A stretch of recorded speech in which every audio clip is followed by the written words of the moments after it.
Lo tiene, lo puede indicar con un amén. Voy a leer desde el versículo 10, capítulo 14, versículo 10, vamos a leer hasta el versículo 16, aunque está basado en toda la narrativa aquí, pero dice la palabra del Señor de la siguiente manera: y cuando Faraón se hubo acercado, los hijos de Israel alzaron sus ojos, y he aquí que los egipcios venían tras ellos, por lo que los hijos de Israel temieron en gran manera y clamaron a Jehová.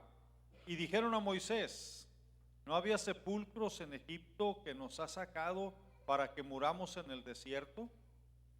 ¿Por qué has hecho así con nosotros, que nos has sacado de Egipto? ¿No es esto lo que te hablábamos en Egipto, diciendo: déjanos servir a los egipcios, porque mejor nos fuera servir a los egipcios que morir nosotros en el desierto? Moisés dijo al pueblo: no temáis, estad firmes y ved la salvación que Jehová hará hoy con vosotros, porque los egipcios que hoy habéis visto, nunca más para siempre los veréis. Jehová peleará por vosotros y vosotros estaréis tranquilos. Entonces Jehová dijo a Moisés: ¿por qué clamas a mí? Di a los hijos de Israel que marchen. Y tú alza tu vara y extiende tu mano sobre el mar y divídelo, y entren los hijos de Israel por en medio del mar en seco. Hasta ahí solamente. Le vamos a pedir a Dios que Dios ministre nuestro corazón. Hemos venido para tener una celebración, gozarnos en la presencia del Señor y escuchar la palabra del Señor. Le invito a que cierre sus ojos un momento. Le invito a que exprese en sus propias palabras la adoración, su sentir hacia Dios. Padre, en este momento venimos ante tu divina presencia. Te exaltamos en esta hora.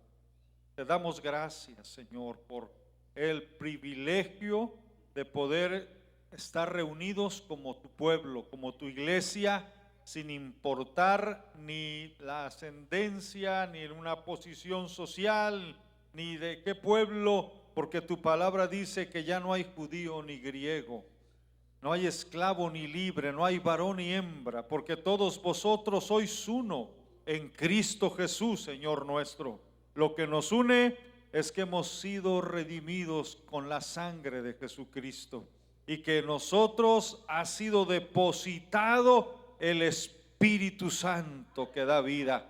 Por eso hay un pueblo que te alaba y te bendice, y levantamos nuestra voz para exaltarte. Ministranos, Señor. Hoy celebramos esta trayectoria de ministerio que no ha sido fácil, pero que se ha podido ver tu fidelidad para siempre.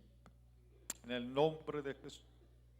¿Sabe? Le invito, mientras usted está ahí, yo no soy cantante ni hijo de cantante, ni tampoco me envió el Señor a cantar, pero a veces le pego. No se crea. Lo único que quiero decirle es: vamos a cantar Tu fidelidad es grande, todos juntos, amén. Y le decimos: tu fidelidad. Yo estoy seguro que si hubiera algo que yo le pudiera preguntar al pastor Valencia en toda esta trayectoria, ¿cómo pudiera escribir a Dios? La fidelidad de Dios, que no le ha dejado un momento, amén. Tu fidelidad es grande, tu fidelidad incomparable es. Nadie como tú, bendito Dios, grande es tu fidelidad. Tu fidelidad es grande, tu fidelidad incomparable es. Nadie como tú, bendito Dios, gracias. grande es tu fidelidad. Gracias, Señor. Ocupe su lugar, bendiga el nombre de Dios y de veras qué hermoso poder estar aquí en la casa del Señor bendiciendo el nombre de nuestro Dios.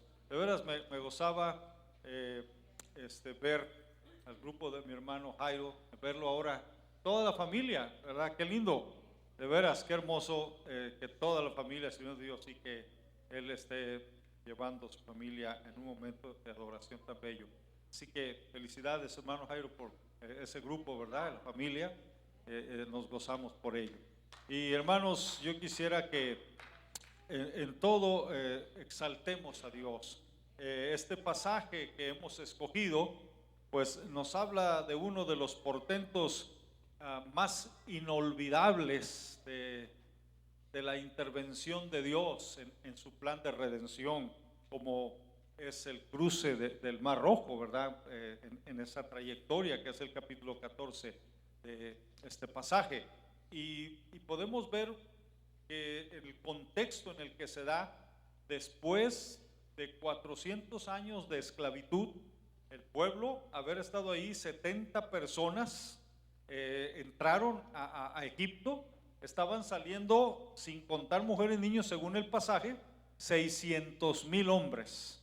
Así que se cree que era aproximadamente, contando las mujeres y contando los niños, sería quizás mínimo 1,5 millones de gente, si es que solamente tenían un hijo y todos estarían casados en un momento dado. Por eso es una aproximación, pero realmente era un pueblo grande, gigante, que Dios había engrandecido aún en medio de situaciones nada favorables, en la esclavitud misma. Recuerden ustedes que después de que murió aquel faraón que recibió a José, que lo hizo su segundo en todo Egipto, después de esa situación se levantó otro faraón que no conocía a José, ¿verdad? Ni la obra que había hecho, y hasta después encontramos como a los que nacían, a los que si era varón, que lo echaran al río, y de una forma milagrosa, fíjese, de una manera sorprendente, cómo es que Dios obró en la vida de Moisés. Y todos estaban en una matanza terrible de niños. No es que la madre de Moisés, Jocabed, fue una mujer muy sagaz y que por eso lo libró. No, fue una mujer de fe que confió a su hijo a Dios y por fe lo puso en el río, confiando que la mano providente de Dios. Y sabe, dice la escritura, porque lo vio niño hermoso, es decir, algo especial. No es tanto una referencia a lo físico, sino una referencia a que había algo de Dios. ¿Sabe?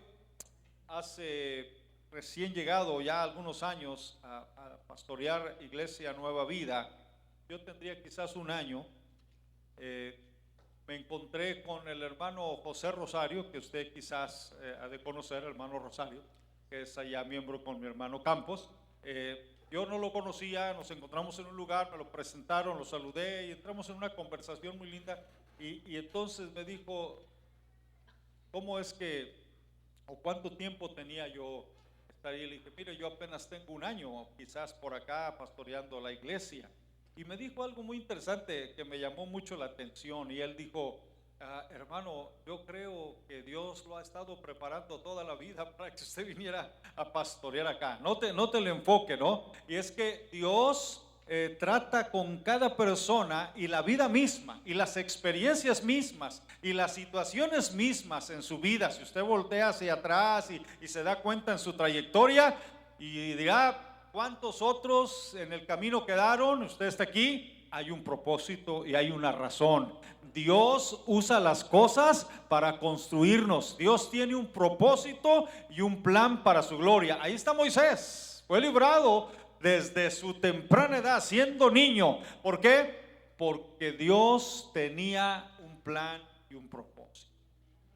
Y este hombre, sin duda, es una trayectoria especial. Vivió 120 años. Se dice que los primeros 40 años Moisés los pasó tratando de ser alguien. Fíjese, 40 años en Egipto, preparándose en las universidades de Egipto, porque dice prácticamente que creció como hijo de la hija de Faraón. Así que 40 años se las pasó, era un hombre letrado, era un hombre preparado. 40 años tratando de ser alguien. Y es algo increíble, ¿no? Cómo es que la vida se puede pasar tratando de figurar, de ser alguien. Después que pasó lo que pasó en su vida y que tuvo que salir de Egipto, pasó otros 40 años creyendo que no era nadie. Los primeros 40 tratando de ser alguien. Los otros 40 pensando que no era nadie. Se olvidó de toda la preparación y se fue a pastorear ovejas. 40 años se la pasó allá. Y los últimos 40 años, Moisés fue lo que Dios quería que fuera. Esos son los 120 años. Y esa es una trayectoria que nosotros podemos ver. En este caso, las experiencias en la vida de Moisés lo estuvieron preparando. Aún los 40 años en los que él pensaba que no era nadie, eran la escuela de Dios. Era el tiempo de Dios para preparar a Moisés para la tarea colosal que haría de llevar a un pueblo por el desierto por 40 años. Si no era un pueblo cualquiera, usted sabe bien quién era Israel, muy especial, pero Dios se encarga de trabajar con cada uno. Estamos en las manos de Dios, somos el barro, Él es el alfarero y Él nos moldea conforme su soberana voluntad para realizar el trabajo que Él quiere que nosotros realicemos. Aún el Hijo mismo, Jesucristo, dice que por cuanto padeció, aprendió la obediencia. El Hijo de Dios, por cuanto los hijos participaron de carne y sangre, era necesario que Él también participara de lo mismo para venir a ser Salvador. Era necesario ese proceso. Satanás usa las cosas para destruirnos, usa las pruebas, las tentaciones para destruirnos. Dios las usa para construirnos. Las pruebas que vienen a nuestra vida, Dios las usa no para destruirnos, sino para formar el hombre o la mujer de Dios que Él quiere que seamos para la gloria y la honra de eso. Así que aquí encontramos a un líder. Dios, cuando nosotros encontramos que hay un líder que Dios llama, porque hay un pueblo y hay una necesidad. Hay un pueblo, en este caso ahí está Moisés, el pueblo Israel, y la necesidad ser liberados. Así que Dios siempre va a traer a la persona del momento. Uno de los grandes problemas que pudiéramos nosotros llegar a pensar a veces es, y lamentablemente esto pasa en la historia, es una especie de competencia. A veces nos medimos unos con otros. Sin embargo, yo le voy a decir que Dios siempre tiene al hombre o a la mujer del momento.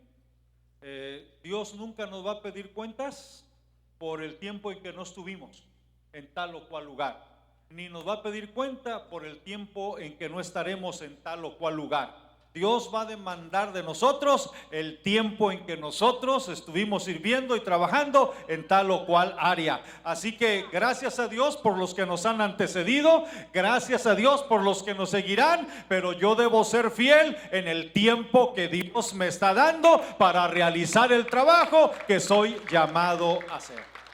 Ese es en sí el punto. Yo puedo decir que en medio de todo esto es una labor de relevo. Es una labor así de relevo. Mire, Abraham y después Isaac, Jacob, el pueblo termina en la esclavitud. Dios levanta a Moisés, Moisés saca al pueblo, lo trae 40 años en el desierto, pero no lo puede introducir a la tierra, y Dios levanta a Josué para realizar un trabajo. Esa es la obra pertenece a Dios y la obra es de Dios.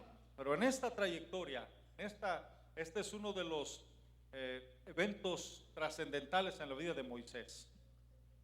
¿Quién lo viera, no?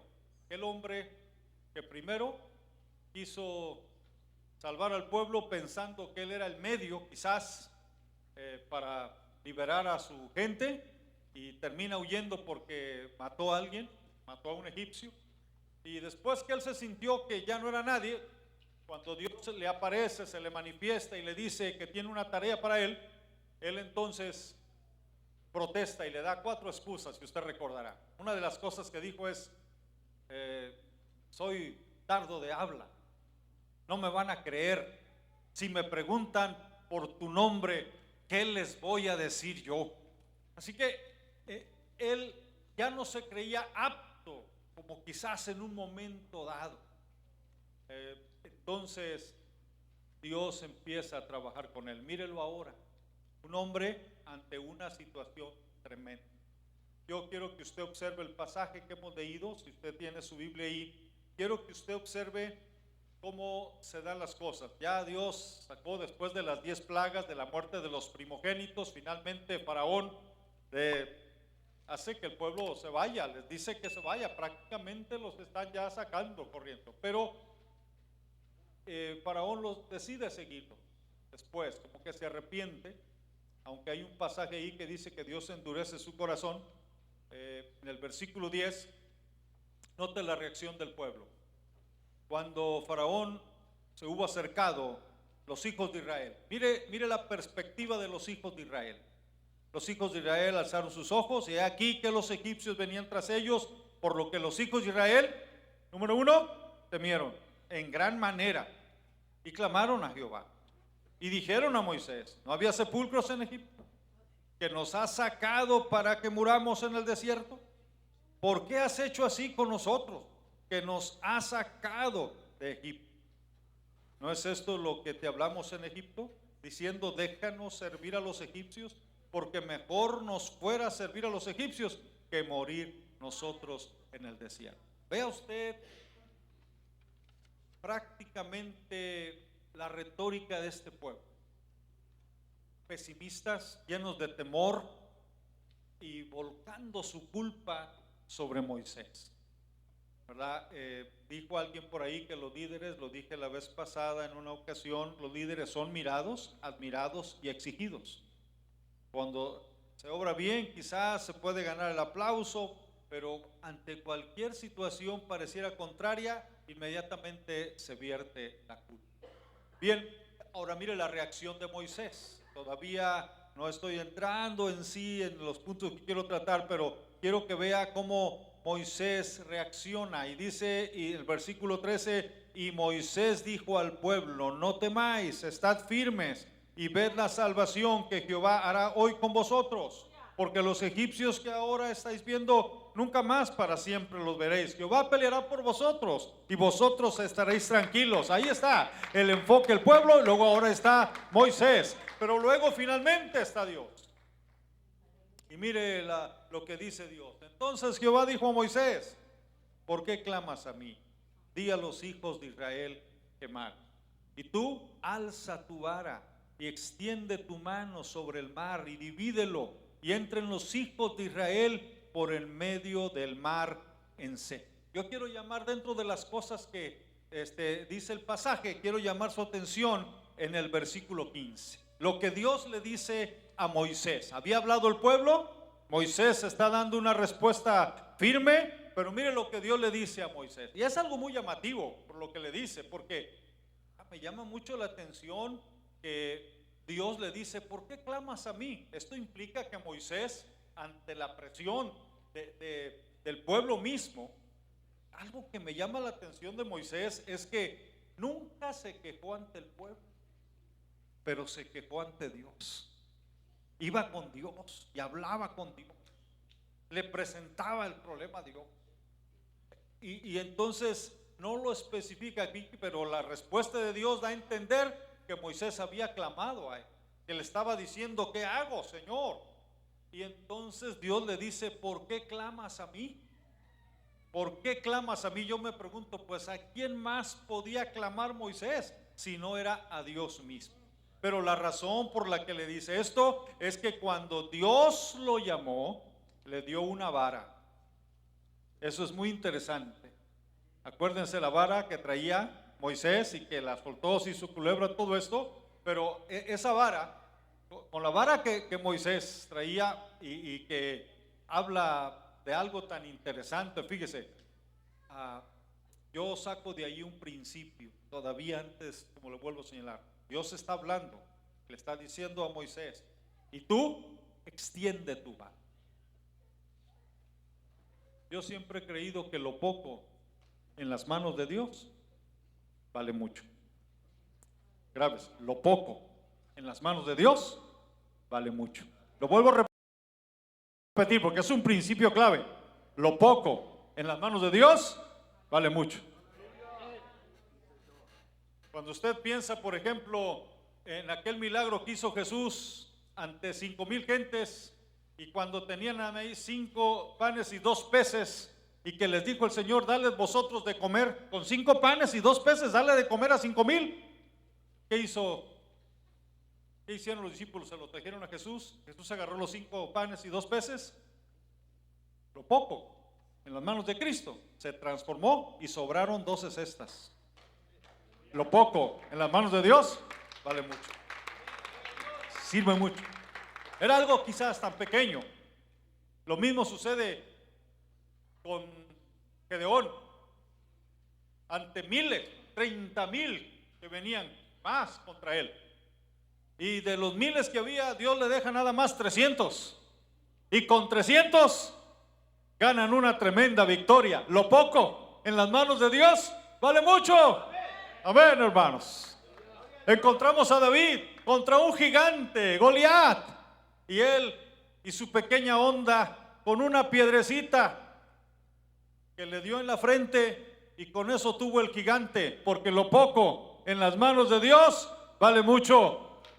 Así que cuando uno ve este principio se da cuenta que no depende de que si lo que tenemos es grande o es pequeño, lo que depende es el Dios que es todopoderoso, que está con nosotros, delante de nosotros y que va con nosotros. Aleluya. No depende de nuestros recursos, sino de la gracia y el poder de Dios. Por eso le dijo Moisés, ¿qué tienes en tu mano, Moisés? Una vara. Que era una vara contra un ejército bien armado, que era una vara contra verdaderos armamentos que traían los egipcios, pero esa vara en las manos de Dios abrió el mar y pasaron en seco para la gloria de Dios. Amén, hermanos. Cuando ponemos nuestra mirada en el Señor, cuando realmente nos enfocamos en Dios, entonces en ese contexto Dios nunca se pone nervioso. ¿Se ha creído que Dios está nervioso por la pandemia? No, Él está en su trono. Los que estamos nerviosos somos nosotros. Nos hemos olvidado del Dios que tenemos, ¿verdad? Pero a veces nos coge el temor. Pero bien dice el Señor, más de 300 veces en la Biblia, más de 300 veces, casi una por cada día del año, no temas, no temas, no temas.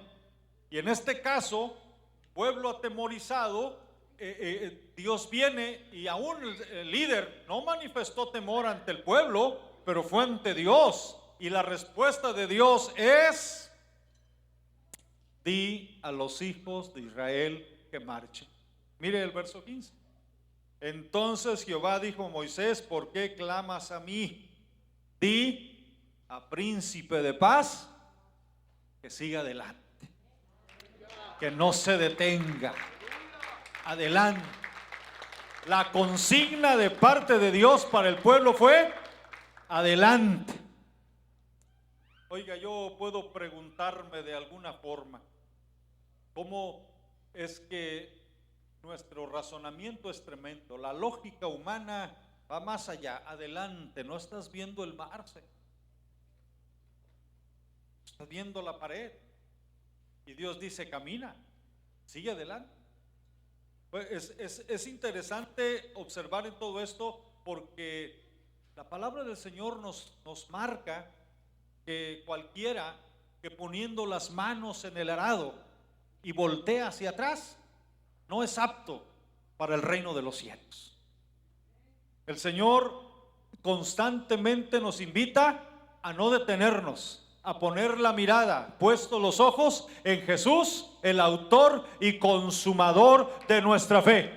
La consigna es adelante. Hemos vivido estos años, en estos últimos años, o del 19, el 20, ahora entrando el 21, momentos aciagos, críticos, no podemos negarlo. Somos criaturas tan frágiles, tan frágiles. Pero la consigna del Señor es: el pueblo no se puede detener. La palabra del Señor nos llega a decir que aún las puertas del infierno no van a detener la marcha de una iglesia victoriosa, llena del Espíritu Santo, que está conquistando las puertas del enemigo, que está llegando a las regiones más difíciles, porque Dios ha dicho: adelante. Pablo dijo: no que ya lo haya alcanzado todo, ni que ya sea perfecto, pero una cosa hago, olvidando lo que queda atrás, y note, y extendiéndome hacia lo que está delante, prosigo a la meta, al premio de la soberana vocación de Dios, que es en Cristo Jesús, Señor nuestro.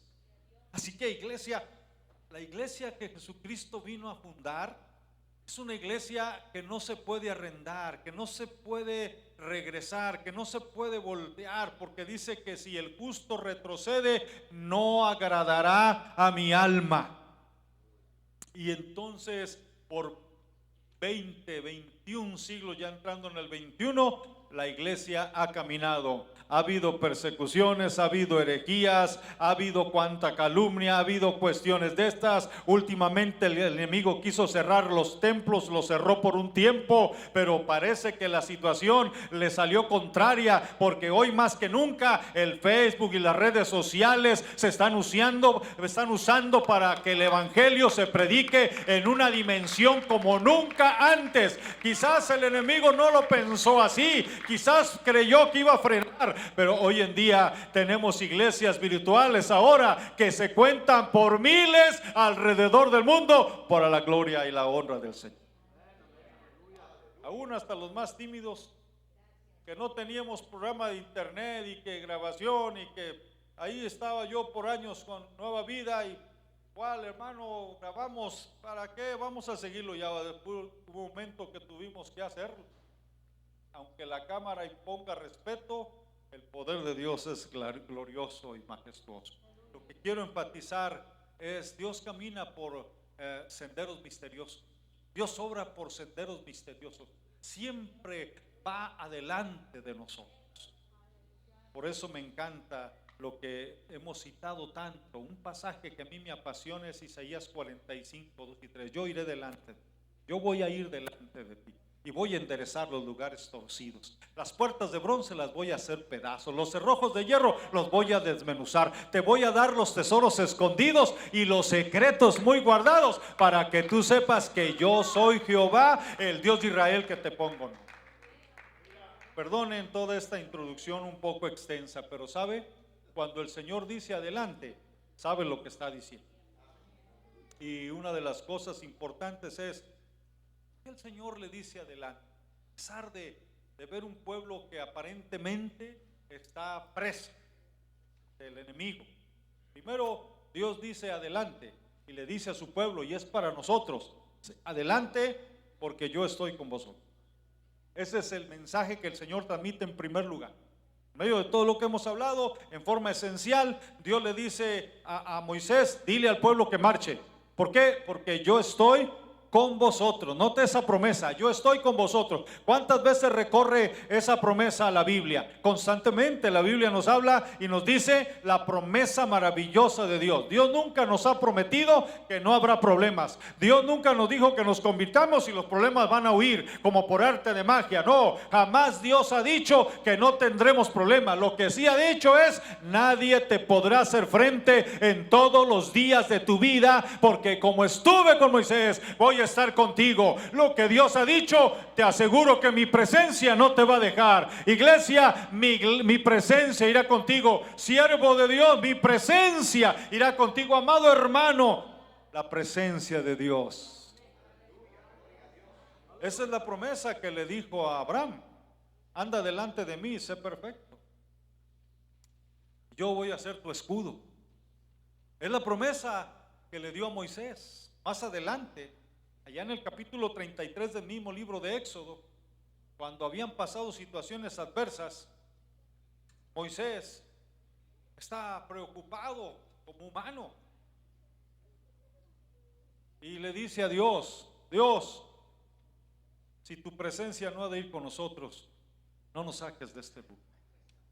Y Dios le dijo: mi rostro irá delante de ti y te daré descanso. Note la promesa de Dios. Estaba diciendo Moisés: preferimos quedarnos en este desierto hostil, preferimos quedarnos aquí que salir sin tu presencia. Porque un desierto, por más hostil que sea, por más difícil que sea, no importa las circunstancias, con la presencia de Dios podemos seguir avanzando. Hace pocos días, compartiendo un estudio en la iglesia, les hablaba de Jesucristo en el desierto cuando fue tentado por el diablo. Imagínense Jesús 40 días, 40 noches en el desierto. Ahora, estando 40 días, 40 noches en el desierto, dice que estaban las fieras ahí. Ninguna lo dañó. Habla de una soberanía maravillosa. Pero lo que quiero enfatizar es en un desierto. Y luego aparte viene el tentador. Pero ¿qué estaba haciendo Jesús en el desierto? 40 días de ayuno, día y noche. El ayuno habla de esa comunión con Dios. Así que en medio del desierto, aunque estaba en medio de tanta soledad, la presencia de Dios estaba. Si usted piensa en Juan, el teólogo, el Juan, el del Apocalipsis, allá en la isla de Patmos, cuando está solo, el Señor se le manifiesta en una de esas ocasiones, se le presenta como imponente, y aún Juan cae, ¿verdad?, casi muerto por la impresión.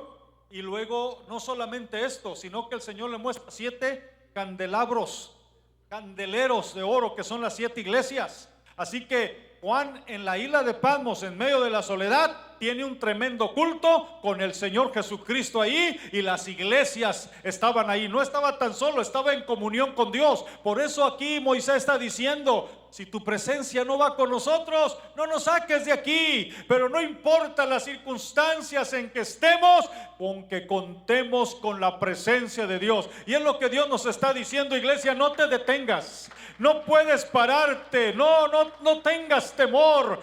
Humanos frágiles, pero Dios dice: mi presencia va delante de ti. Cuando Moisés muere, Dios levanta a Josué. ¿Y qué es la promesa que le dice a Josué? Nadie te podrá hacer frente en todos los días de tu vida, porque como estuve con Moisés, estaré contigo. ¿Está observando la promesa? Que estoy con vosotros. Como estuve con Moisés, estaré contigo. Y luego dice ahí: no temas, porque yo estoy contigo. Está diciendo el Señor: adelante, mira que te mando que te esfuerces y seas valiente, no temas ni desmayes, porque Jehová tu Dios, ¿qué? Estará contigo donde quiera que tú fueres. Bueno, si la presencia de Dios no nos anima, ya no nos animó nada. Si la presencia de Dios no nos fortalece, ya no nos fortaleció nada. Esa es la gran fortaleza, el gran incentivo que nos hace avanzar, caminar. Así que una de las cosas importantes quiero recalcar, más adelante ya en el libro de Isaías, que básicamente es un pasaje también 41:10, que es un pasaje muy citado y conocido. Dios le dice a su pueblo: no temas, porque yo estoy contigo, no desmayes, porque yo soy tu Dios, siempre te ayudaré y siempre te sustentaré con la diestra de mi justicia. Se lo dice a un rey pagano, como fue Ciro. Es la promesa que le dice: yo iré delante de ti. Y se lo dice a sus discípulos allá en el capítulo 28 del Evangelio de Mateo. cuando les dice vayan y hagan discípulos, y al final les dice he aquí, o en la versión, nueva versión internacional dice les aseguro yo estoy con vosotros. Porque Dios con nosotros, hermanos, dice uno, Dios, uno más Dios es mayoría. Porque Dios pelea por nosotros. Porque Dios está por nosotros. Hay algo interesante en medio de todo esto que Moisés deja ver, muy interesante, es en el versículo 14. Porque Moisés entendió ese principio, entendió esa parte. Dice el verso 14, Jehová peleará por vosotros y vosotros estaréis tranquilos. Lo que está diciendo Moisés es, creo que Dios está con nosotros. Le digo una experiencia media chusca, quizás cómica, pero que sucedió, real, me pasó a mí. Yo estando en México, como ya yo pastoreé 10 años en México, mi esposa y yo estuvimos pastores 10 años en México, otro tiempo ya lo tenemos acá, que le quiero compartir que nos hicieron un llamado a todos los pastores que quisiéramos colaborar en una invasión de todo lo que sería nacional para ir a predicar a lugares. Entonces, claro que yo me anoté y a mí me enviaron en una región por allá llamada Matehuala, ¿verdad? Allá en Matehuala, fui a un lugarcito tan difícil, de veras, donde había mucha oposición, etcétera, al evangelio. Y si fuera poco eso, me tocó la persona que estaba encargada ahí de la obra, no sé cómo es que ella tomaba la cuestión del evangelio, pero me tocó quedarme al final. Era un solar tan grande y al final de aquel solar me tocó quedar y la luz es increíble, se prendía desde acá donde estaba el templo. Así que estuvimos platicando. Aquella persona empezó a hablar de cuestiones sobrenaturales, empezó a decirme que en aquella casa sucedían cosas, ya más o menos se imagina que, ¿no? Entonces empezó a generarme, como queriéndome generar cierto temor, y al final me preguntó, ¿no tiene miedo? No les digo que tenía o no, traté de ser indiferente a esa situación. Y total, cuando yo me iba acercando al lugar donde me iba a quedar, ella me grita desde acá, ¿quiere que le deje la luz prendida? ¿O quiere que se la apague? O sea, todo como que estaba disfrutando a ver cuál era mi reacción. Pues, en medio de todo, a veces la mente nos traiciona, ¿verdad? Ya cuando se apagó la luz, la apagó, yo quedé oscura, no había celular, no había tal cosa de que lo prenda. Y en medio de esa situación, pues, la mente como que me quiso hacer una jugada. Pero ¿sabe qué interesante fue esto?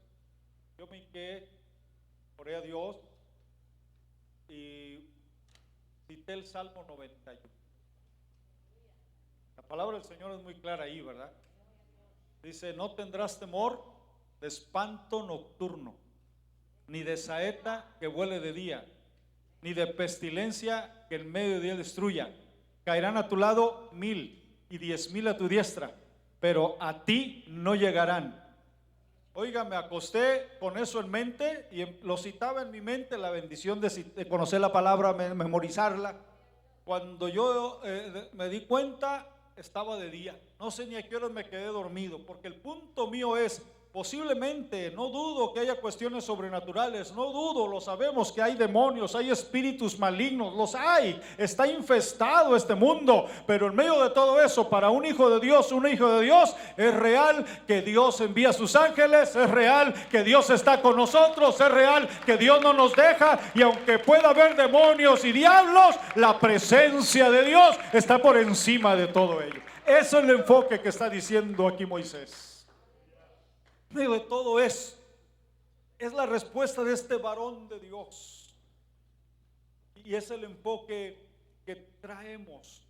Yo sé que han sido 25 años que no han sido fáciles, pero que le aseguro que está lleno de testimonios, lleno de vivencias, lleno de la maravillosa presencia de Dios en medio de momentos aciagos y oscuros en la vida tanto del siervo como del pueblo que se empezó a levantar, y hasta el momento esta iglesia está en pie por una sola razón: porque Dios camina delante de este pueblo, porque Dios ha dicho: no te dejaré y no te desampararé.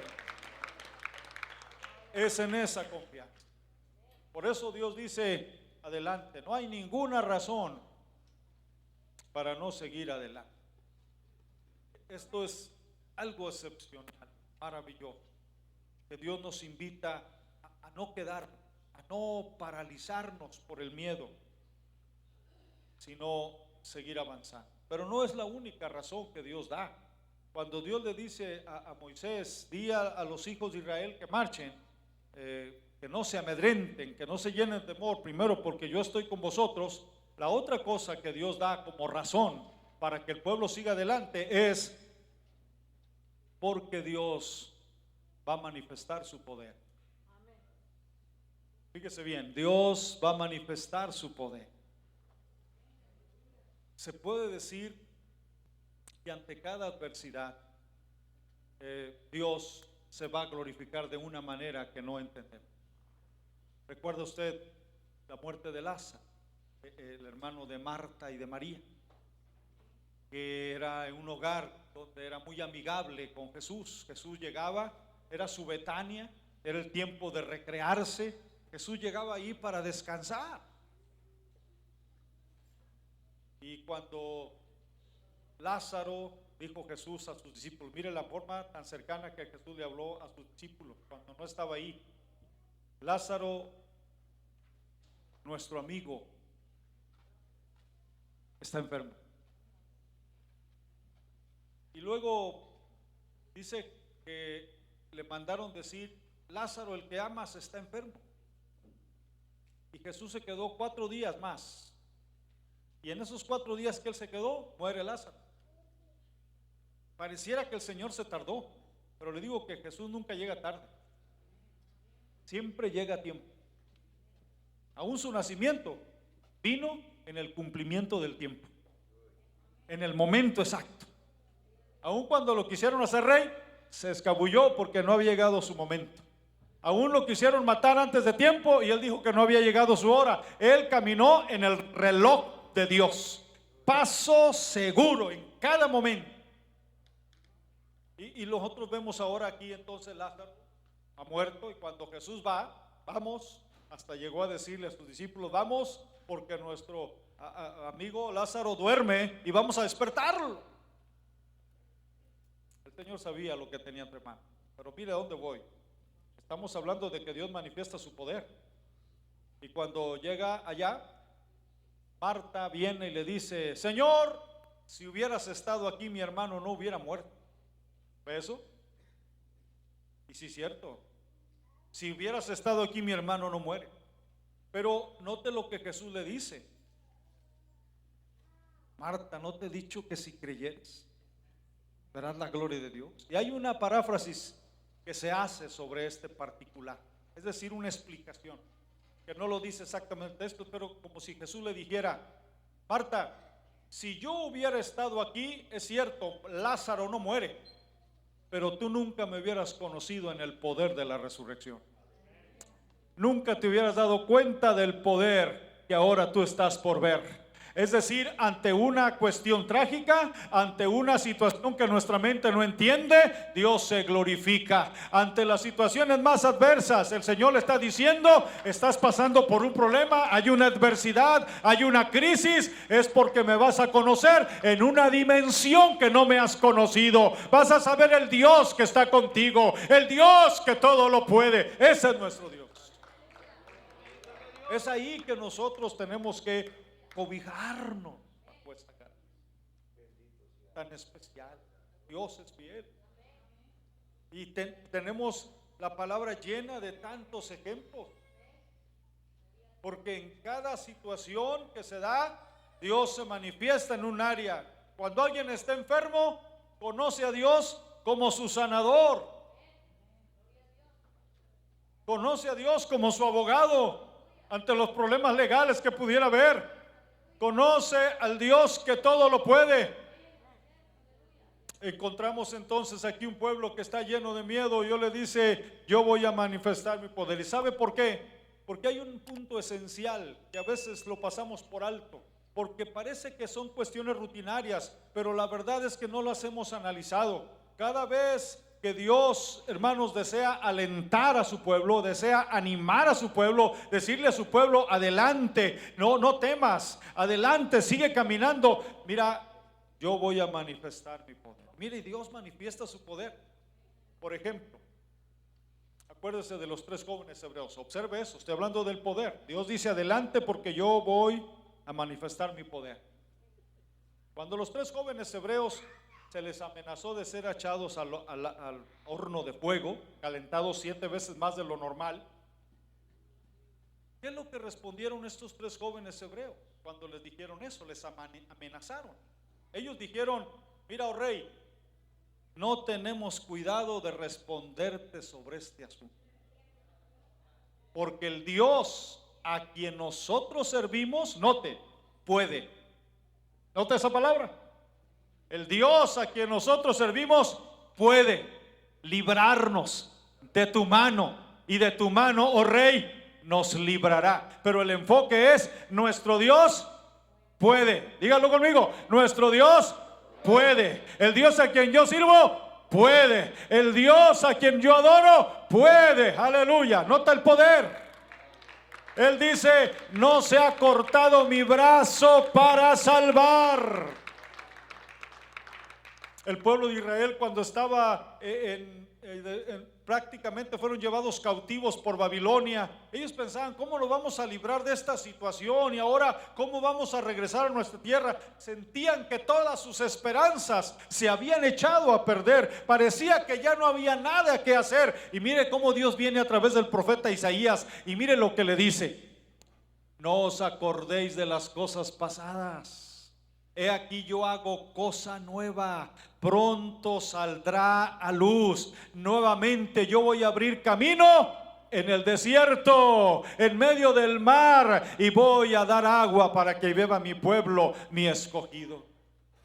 ¿Se acuerda usted de Jeremías cuando estaba en la cárcel? No fue fácil. Jeremías llegó al punto de sentirse desanimado. Usted sabe bien la historia de Jeremías, que llegó a decir: no me acordaré más de él, ni hablaré más en su nombre, porque cada día oigo grito y violencia, y la palabra del Señor me ha sido por afrenta. Por tanto, no me voy a acordar más de Dios, ni voy a hablar más en su nombre. Está hablando de un profeta, de los más destacados, un hombre admirable, porque si lo que enfrentó Jeremías lo hubieran enfrentado otros, quién sabe si hubieran soportado. Él aguantó vituperios, humillaciones, estuvo en el cepo, en la cárcel, situaciones tremendas. El cepo aún básicamente era como estar en lodo, estar la mitad mojado ahí, en humedad, y estar ahí era bastante. Y ante esa situación, Dios se le presenta como el creador, el que hizo los cielos y la tierra. Fíjese lo que le está diciendo. Y luego le dice: Jeremías, clama a mí y yo te responderé. Primero se presenta como el creador. ¿Tú crees que no puedo obrar? Clama a mí, yo te responderé y te enseñaré cosas grandes y ocultas que tú no conoces. Está hablando del poder de Dios. Nuevamente encontramos entonces que uno de los factores de aliento y de fortaleza es pensar en el poder de Dios. El Dios nuestro no es Diosito, no es el Dios débil, no es el Dios que está nervioso, no es el Dios que ha perdido el derrotero, no es el Dios que no sabe qué hacer. Es el Dios soberano. Él ha estado en el trono, en el centro del mismo universo. Es el Dios que todo lo puede. Él pregunta y dice: ¿habrá alguna cosa que sea difícil para mí? Es la pregunta de Dios, porque lo que para el hombre es imposible, para Dios todas las cosas son posibles. El apóstol Pablo me bendice cuando escucho al apóstol decir, porque había sido azotado, había recibido por 5 ocasiones 40 azotes menos uno, o sea 39 por 5. Todas esas veces había recibido azotes, pero luego agrega y dice, por lo cual asimismo padezco esto, pero no me avergüenzo, porque yo sé en quién he creído, y note esto, y sé que es poderoso para guardar mi depósito para aquel día. Yo le diré algo, a veces creemos y pensamos, bueno, estoy con vida, esta pandemia, pues gracias a Dios, en medio de todo, nos ha guardado. Pero déjeme decirle algo, para el creyente, como dijo también el apóstol Pablo, ya sea en vida o en muerte, somos tuyos, pertenecemos a ti. Ni aun la misma muerte puede romper la promesa del cuidado y la protección de Dios. La Biblia dice que Dios nos pastoreará aún más allá de la muerte. Ni la vida ni la muerte, ni ángeles ni principados, ni lo alto ni lo bajo, ni ninguna cosa creada nos podrá separar del amor de Dios que es en Cristo Jesús, Señor nuestro. Quien ha partido y Dios ha querido llevárselo, no es porque fracasó o porque Dios falló, es porque Dios tiene un propósito. Y si nos ha dejado con vida, es porque todavía tiene un propósito. Y si nos lleva, es porque Él tiene un propósito. Pero el Evangelio es poder de Dios para salvación. No debemos fundamentarnos en esto. Demos gracias a Dios que tenemos la vida y debemos lograr el tiempo que Dios nos da para servirle a Él. Pero los que se nos han adelantado no es porque hayan fracasado o sean menos de fe o estuvieran en pecado. Eran hombres o mujeres de Dios que Dios quiso llevárselos. No somos eternos, somos mortales, pero está la esperanza de que Jesucristo sacó a la luz la vida y la inmortalidad. No tenemos temor a la muerte. El Señor camina con nosotros. El Señor va más allá de la barrera. Por eso, iglesia, no te detengas. 25 años has caminado, sigue adelante, porque Dios es poderoso para guardar tu depósito. No te defraudará, no te dejará, está contigo. En el nombre del Señor. Aquí está el poder tremendo. ¿Cuál fue el poder de Dios aquí? Que el mar se abrió. Usted sabe lo ridículo que son las gentes que lamentablemente pretenden negar este milagro. Dicen que era dentro de las ridiculeces que a veces dicen. Unos quizás son más serios y dicen otras cosas más coherentes, pero aún así, pero alguien de las críticas es que en el tiempo en que el pueblo de Israel pasó allí por el mar Rojo, era el tiempo en que la marea bajaba y que básicamente no serán si eran 5 pies de agua que llegaba a pasar. Así que si es unos 5 pies, pues imagínese mi estatura más o menos, quizás. ¿No cree usted que el milagro es mayor? Porque en tan poca agua ahogó a los caballos y a todo un ejército. Así que el milagro es todavía mayor. Sea en poca agua o sea en mucha agua, pero la Biblia dice que cruzaron en seco.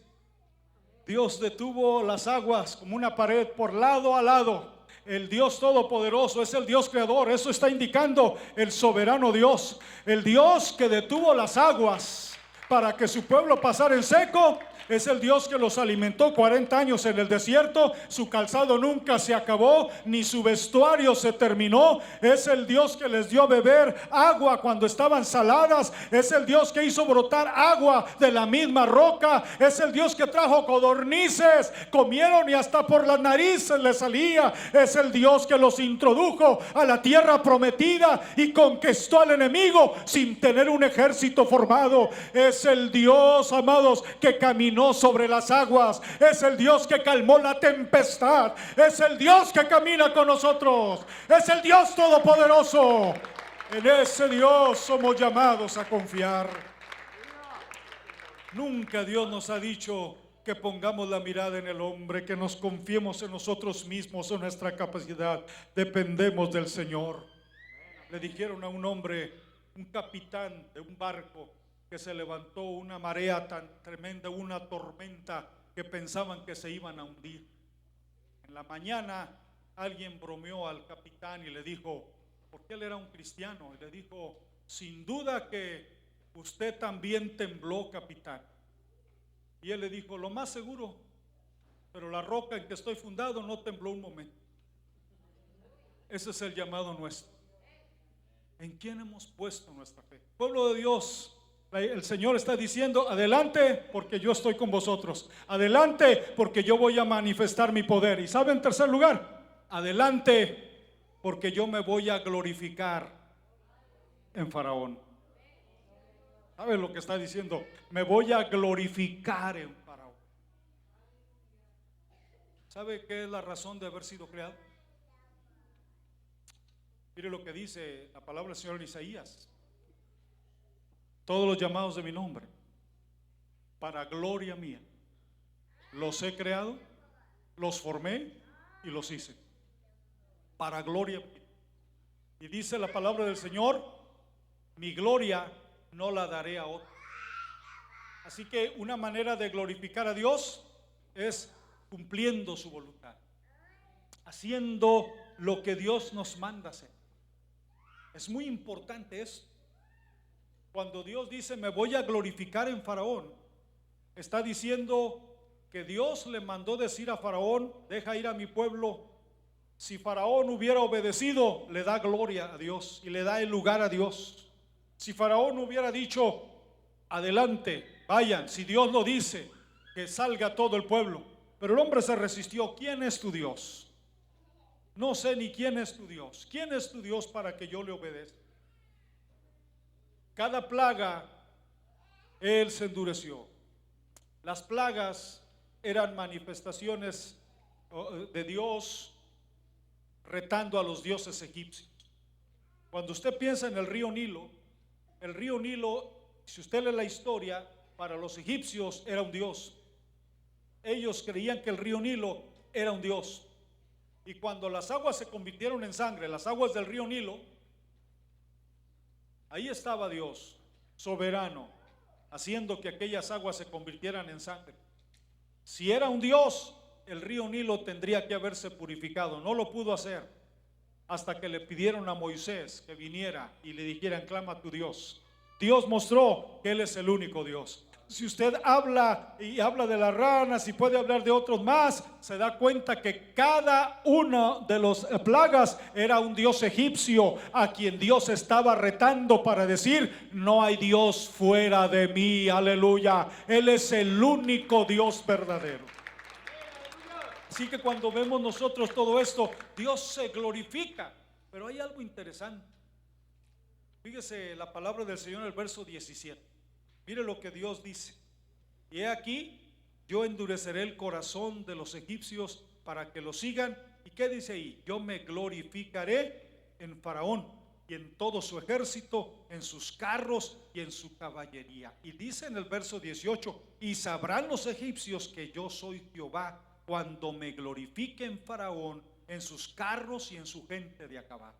Somos llamados a darle gloria a Dios, pero cuando nos resistimos a darle la gloria, cuando nos resistimos a reconocer quién es Dios, cuando nos resistimos a caer a sus pies y decirle tú eres el Señor, Dios va a tomar lo que es de Él, su gloria. Faraón se endureció y mire la manera en que Dios se glorificó. Acabó con su ejército y le probó. No creías que yo era Dios, pero te lo estoy probando ahora. Si no lo quisiste aceptar de la manera que te hablé, ahora te lo estoy probando, que soy Dios sobre toda acá. Me glorificaré. ¿Sabe? Hoy vivimos una ola de ateísmo. Un ateísmo que pudiéramos decir un ateísmo más práctico, no tanto teórico. Sí hay teoría, por supuesto. La palabra ateo significa sin Dios.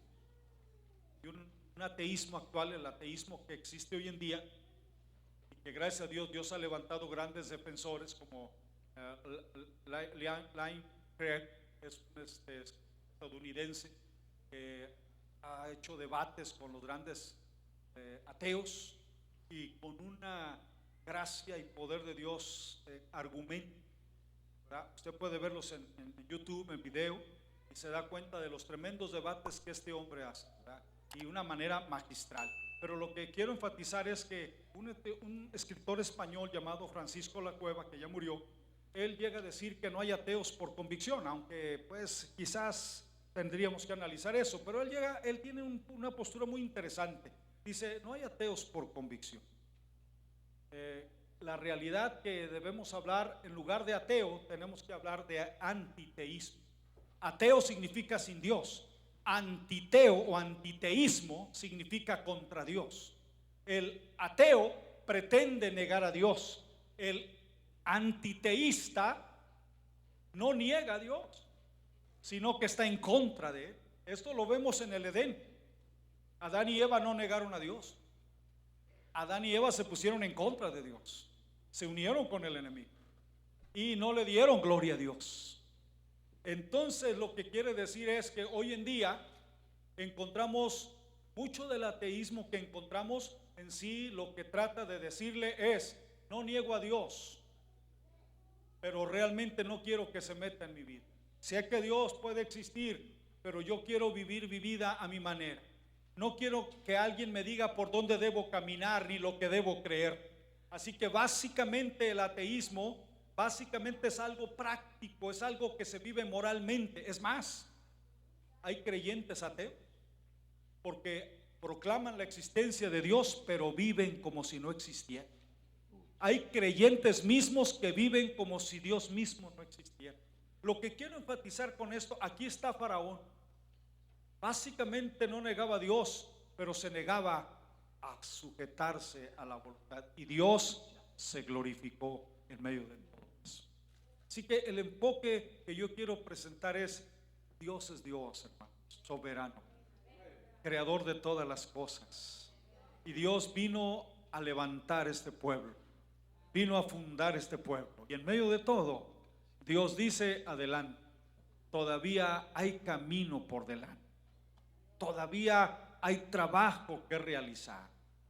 Y Dios está hablando a la iglesia: príncipe de paz, que Dios todavía no acaba con ustedes, que hay mucho camino por recorrer y que Dios seguirá siendo glorificado, pero hay que seguir adelante. En medio de los obstáculos, no se detenga, porque Dios ha prometido estar con ustedes, porque Dios ha dicho: yo voy a manifestar mi poder. Habrá situaciones y obstáculos, pero el Dios que los salvó y el Dios que levantó esta obra es el Dios que saldrá por ustedes, y Dios será glorificado en todo lo que Él haga, para la gloria, la honra de su nombre.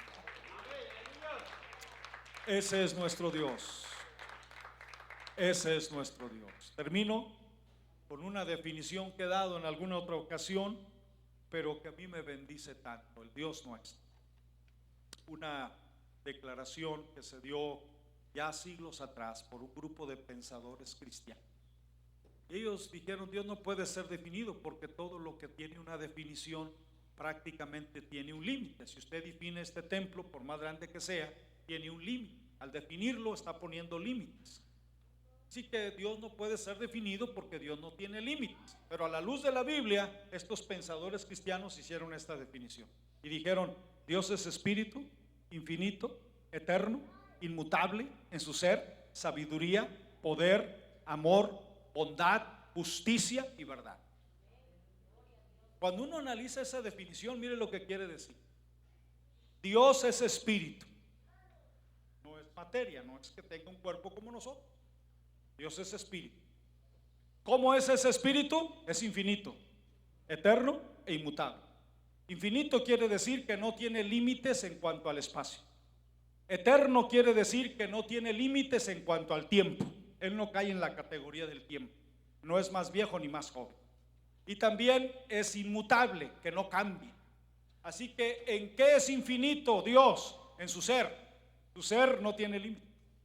En su sabiduría, en su poder, en su amor, en su bondad, en su justicia, en su verdad. ¿En qué es eterno? En su ser, en su sabiduría, en su poder, en su amor, en su bondad. ¿En qué no cambia? En su ser, en su sabiduría, en su poder, en su amor. De tal manera que podemos decir: ¿cómo es el poder de Dios? Infinito, eterno e inmutable.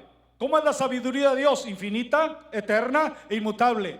¿Cómo es el amor de Dios? Infinito, eterno e inmutable. Ese es nuestro Dios. Iglesia Príncipe de Paz, estamos en la roca inconmovible de los siglos. Y Dios dice adelante. Y Dios dice también a los siervos del Señor, mis hermanos Valencia, ahora también a mis hermanos Hernández, como pastores aquí, ¿verdad? Como hijos en la fe de nuestro hermano, adelante. Y a cada siervo que está aquí, no te detenga, no se detenga. El Dios que lo llamó es el Dios que lo sostendrá. Y si todavía lo tiene con vida, es porque Dios todavía tiene planes y propósitos. Hermano Rodolfo Orozco, que murió a los 104 años de edad, yo tuve el privilegio de conocer. Él fue el que me abrió las puertas del primer instituto bíblico donde yo enseñé hace 40 años. El hermano fue el fundador de la iglesia más grande en Monterrey, y no solamente eso, sino de todo lo que es el sur de México, lo que es para nosotros el norte, de México, el norte de México, las obras, un fundador. Murió a los 104. Yo lo conocí cuando tenía sus 90 y tantos, no preciso cuántos, pero tenía 90 y tantos. Y sabe que en los grandes eventos, una vez hubo un evento en la arena Monterrey, un lugar donde estaban lucha libre, boxeo, lo rentaron para un evento evangélico. Y él estaba ahí, el viejito. Y estando ahí, le preguntaron la edad, en ese caso tenía 97 años. Y entonces un hermano de Sudamérica le dijo, se emocionó tanto que pasó corriendo donde estaba el hermano. Él dijo, hermano, Dios me lo guarde hasta los 100 años. Y el hermano se voltea en sus 97 años. ¿Y por qué limitas el poder? Si Dios me puede dejar más. Y lo dejó 104. En otra ocasión el hermano Teófilo Guillón, que fue nuestro superintendente, lo vio ya anciano y terminó un concilio y le dijo, hermano, ojalá y lo podamos ver el próximo concilio, como queriendo jugar una broma con él y decirle, pues no creo que ya llegue. Y el hermano le dijo, pues te ves muy sano, hijo, yo creo si llegas.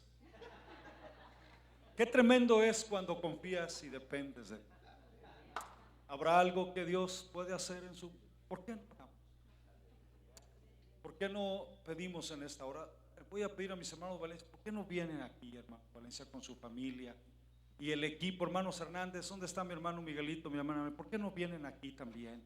Y juntamente con sus pastores que fueron, que son, y que fueron, que sembraron la palabra. Y voy a pedir a todos los líderes, ¿quieren venir, hermanos líderes de la iglesia Príncipe de Paz? ¿Quieren venir en esta hora? Vengan aquí. Dios los ha mantenido 25 años, qué lindo, de trabajo para la gloria del Señor. Y Dios todavía seguirá siendo glorificado en estas vidas, en estos siervos y en esta obra. Vengan aquí en el nombre del Señor. Yo quisiera que si se ponen aquí, pudieran venir los líderes y estén en la parte de atrás de estos siervos, y juntos exaltar, bendecir el nombre de nuestro Dios. Amén. ¿Quieren venir en el nombre del Señor? Y vamos a orar una vez más y decirle, Señor, por 25 años.